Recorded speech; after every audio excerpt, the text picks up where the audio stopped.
dans le prochain épisode de Demain nous appartient. Tandis que Nathan est agressé, Cédric se montre présent pour ses enfants. En parallèle, Samuel et Victoire échangent un baiser. Attention, les paragraphes qui suivent contiennent des spoilers sur l'épisode de Demain nous appartient demain soir sur TF1. Si vous ne voulez rien savoir, ne lisez pas ce qui suit. Mardi 22 mars dans Demain nous appartient. Nathan est agressé. Léa Courcelles prétend faire un footing dans la rue où habitent Bart et Louise. Après avoir récupéré le courrier dans leur boîte aux lettres, elle pénètre dans leur jardin. Seulement, Louise la voit faire et cherche à comprendre ce qu'elle fait là. Léa fait alors mine d'avoir emménagé un peu plus haut et lui fait croire qu'elle a reçu leur courrier par erreur. En l'apercevant, Bart envoie immédiatement un message à Charlie, Nour, Gabriel et Garance pour les prévenir qu'ils ont un problème puis leur donne rendez-vous au Spoon plus tard dans la journée. De son côté, Léa se rend à Agnès Varda et interroge François et Olivier sur l'incendie survenu dans le lycée en 2019. Cependant, les deux professeurs ne peuvent rien leur dire puisqu'ils n'enseignaient pas là à cette période. Quand il les voit, Gabrielle explique à la journaliste qu'elle n'a pas le droit d'être ici sans autorisation de la proviseure et lui demande de quitter l'établissement. Plus tard, Bart, Nour, Charlie, Gabriel et Garance discutent de Léa au Spoon. Craignant que la journaliste se doute de quelque chose, Bart aimerait qu'il reste solidaire.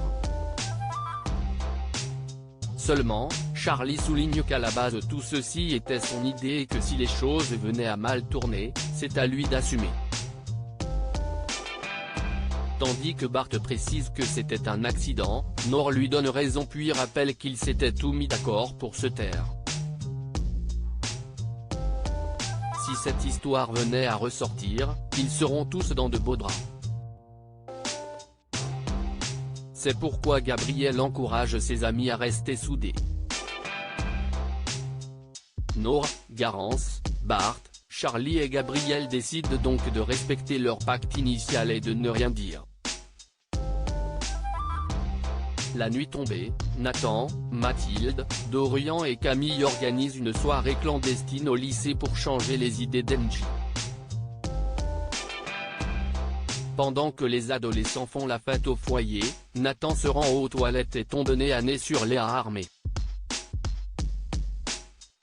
Au moment où il la supplie de ne pas tirer, Léa profite qu'il détourne la tête pour lui donner un coup de crosse et l'assommer.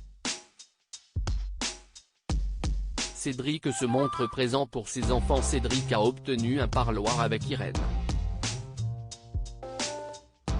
Comme Engie, Jaya et Lilian ne peuvent pas l'accompagner, l'infirmier promet de faire une demande de visite à l'avocat pour qu'ils puissent voir leur mère. Face à la peine de ses enfants, Cédric assure qu'ils ne seront jamais seuls et qu'il sera toujours là pour eux. Il s'engage alors à prendre soin d'eux mais également à faire son maximum pour sa femme. Dans le même temps, Chloé débarque chez les Lopez Diallo pour apporter son soutien à Cédric. Et indique qu'elle s'est arrangée avec le rectorat pour qu'il puisse garder l'appartement jusqu'à la fin de l'année scolaire. Un soulagement pour le père de famille. Plus tard, Nathan rejoint Engie au lycée et lui apporte un chocolat chaud pour tenter de lui remonter le moral mais sans succès. Au plus mal, l'adolescente reconnaît qu'elle n'est pas vraiment de bonne compagnie mais Nathan s'en moque. Bien qu'il comprenne que ce qu'elle traverse est difficile, il lui fait comprendre que ce n'est pas bien qu'elle s'isole. Il lui rappelle alors qu'elle n'est pas seule et qu'il est là pour elle. Non loin de là, Irène confie à son mari qu'elle a besoin de voir ses enfants même si elle a honte de ce qu'elle a fait. Lorsque Cédric lui présente ses excuses pour tout le mal qu'il lui a fait, Irène rétorque que c'est elle qui a complètement perdu pied. Très émue, elle raconte qu'elle n'a pas supporté l'idée qu'il puisse l'abandonner. Et d'ajouter qu'elle a eu un excès de haine envers Nour qu'elle n'a pas su contrôler. Aujourd'hui, elle regrette tellement d'avoir gâché sa vie et celle de leurs enfants.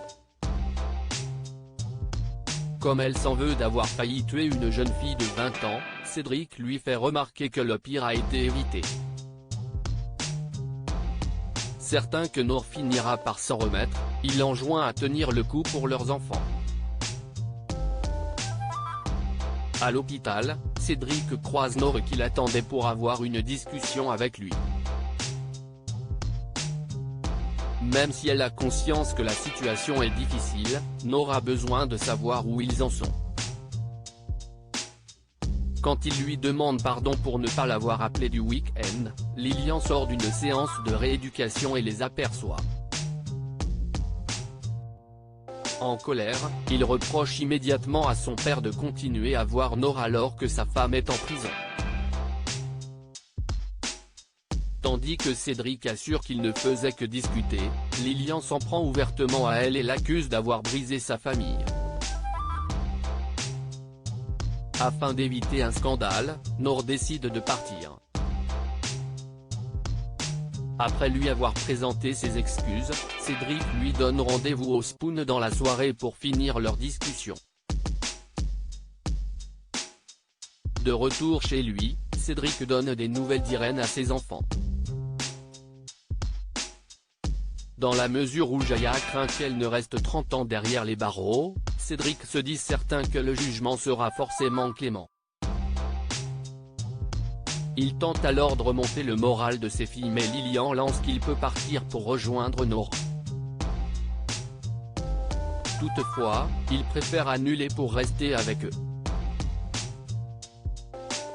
Samuel et Victoire échangent un baiser afin de canaliser ses pulsions sexuelles. Samuel s'est mis au footing au grand dent de William qui a du mal à tenir la cadence. À l'hôpital, Samuel croise Victoire dans les couloirs. Alors qu'elle s'apprête à lui remettre une mèche de cheveux derrière l'oreille, Samuel l'en empêche avec un mouvement de recul. En effet, un rien l'excite et il préfère donc s'éloigner au maximum de la tentation. Comme il leur reste encore 30 jours d'abstinence, Samuel l'a pris de l'aider un peu. À partir de maintenant, il veut l'éviter. Mais cela va être compliqué puisque Marianne vient de les convoquer. Au cours de la réunion, Samuel n'a pas d'autre choix que de s'asseoir à côté de Victoire. Cette dernière n'hésite pas à lui faire du pied sous la table, à dégrafer sa chemise ou encore à lui caresser la cuisse pour jouer avec ses nerfs. Forcément, Samuel a bien compris son petit jeu mais Victoire maintient qu'elle adore l'abstinence. En fin de journée, Samuel raccompagne Victoire chez elle en scooter. Avant de rentrer, elle cède et l'embrasse.